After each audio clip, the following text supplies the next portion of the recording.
Well, a big hello and welcome to Leadership Liftoff, a podcast for teams under 100 people. My name's Anna Gray. I've been leading teams of under 100 in the nonprofit space for the last 8 years. And today we're going to be doing a breakdown of my previous episode that we had with Luiz, one of the co-founders of the GigU App. It was an incredible conversation. If after this you want to go and watch that, you're smart, you'll figure it out how to get there, but you can go ahead and do that. And if you didn't, that's okay. I'm going to be breaking down 3 big lessons that I took away that I'm going to steal.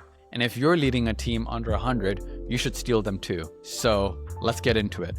Number 1, rituals create culture. Rituals create cultures. In my conversation with Luiz, one thing he was talking about was the fact that in the pandemic, he still wanted to have a strong sense of culture, and he was trying to figure out how to do that. And he figured out that rituals are one of the best things to do. What are rituals? Rituals are either daily, weekly, monthly, or yearly habits. It's something that your team does often. Whatever gets done often actually creates the culture of the team. Hint, hint, what gets done often can be intentional or unintentional. Us as leaders need to take stewardship and ownership of everything that's under our purview and actually become intentional with what our team is doing on a daily, weekly, monthly, and yearly rhythm. And so he spoke about 2 rituals that stuck after all this time. One was the toast ritual and one was the ping pong vase ritual. The toast ritual is simply once a week, the team would come and they would make a toast to something good that has happened that week, whether in their personal or their professional life. So this creates a sense of someone can bring even some of their personal wins into the work environment and everyone can celebrate and they'll clap and it'll be awesome. But the one that really stood out to me was the ping pong ritual. And what this ritual is that the person would tell a story of a customer that was impacted and they would write down the person's name on a ping pong ball. And once they've shared that story, what they would do is then throw it into this large physical vase that they have in their office and everyone would clap. And what would happen, and that's so powerful, is that every time you look at that vase, you're reminded of why we're doing this in the first place. And Luiz shares a story of even when decisions for the organization needs to be made, they would often just stop and think, okay, no, but what's good for them? What's good for them? And they'd be able to point to a physical structure that represents the people that they're serving. And I think that's powerful. I think a subtopic underneath that, and perhaps my apprehension that I've had in the past as a leader, is you obviously want to come off as level-headed, but the best leaders I've seen have a little bit of drama to them. Do you know what I mean? There's a little bit of silliness and drama, the fact that, oh, we're going to be having this massive ping pong, can't we just, or we're going to be writing these names down on ping pong and throwing it in. Why can't we just take notes like a normal person? There's something to the drama that keeps it memorable. I'm reminded of the story of the Spanish conquistador, if I said that correct, Hernan Cortez. And when he landed in Mexico, I mean, it's not a great story for other reasons, but what I appreciated in some ways, he landed into Mexico and their plan was to take over this new land. And what he did as a leader is he burnt the ship.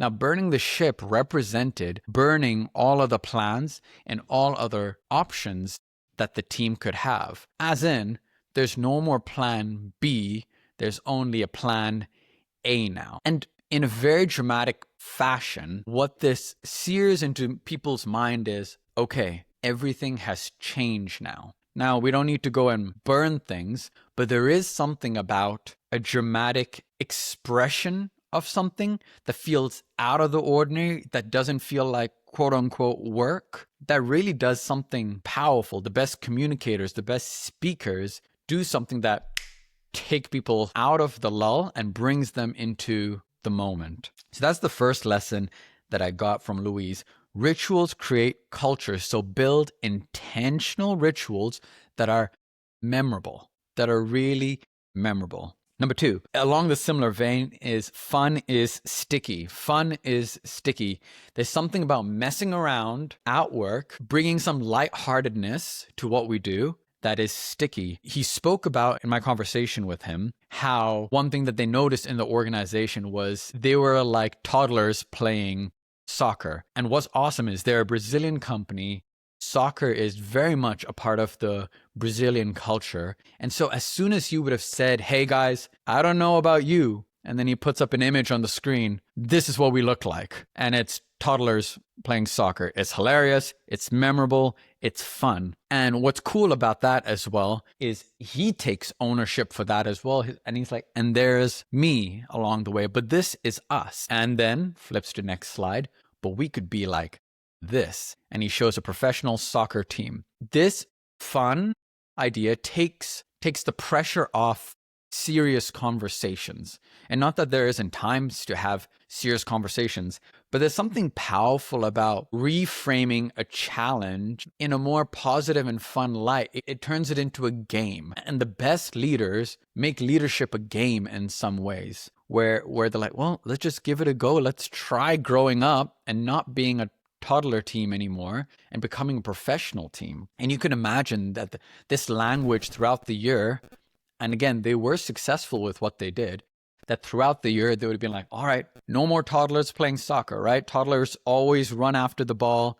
They never stay in their positions. They keep running after the ball, and eventually the goal's not guarded and the other team scores. Guys, let's stop doing that. But come on, let's act professionally. And what happens when you reframe problems and challenges in that way is actually accesses a different part of your brain, and kind of your aha and genius moments happen when two unrelated parts of your brain now connect. And when those connect, it actually creates more depth of meaning than just quote unquote professional, organizational, and business language. So number 1, ritual creates culture. And number 2, fun is sticky. So have a little bit of fun as you lead your team. It'll make the harder moments easy. And number 3, which was, it really stood out to me.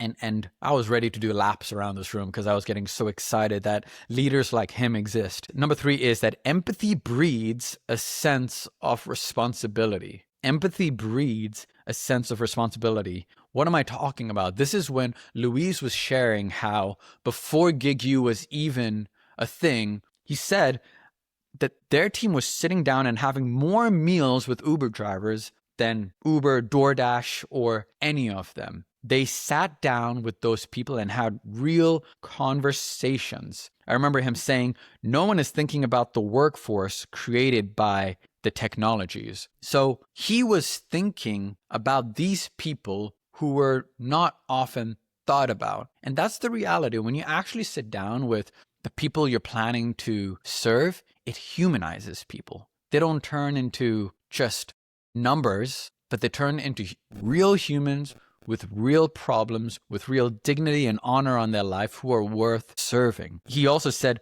we feel that responsibility to improve their lives. Why? Because we knew their pains intimately. When you work so close in contact with them, Luiz was saying this, is the more you understand their pain actually becomes your own. And this is so exemplary. And my encouragement to you as a leader of teams under 100 people is humanize your users. Have great empathy and service towards them. Consider the pain they're in. And that's the virtue of business. We get to help create solutions and services to alleviate people in pain. That's what business is. And it's completely fair and honorable for you to be compensated for this service because you're doing a good thing that is bringing value to them. But this is the amazing virtue of business that Luiz understands and what has made him and his organization successful.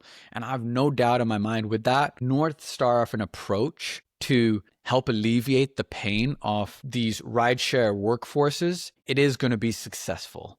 I love Zig Ziglar and what he said.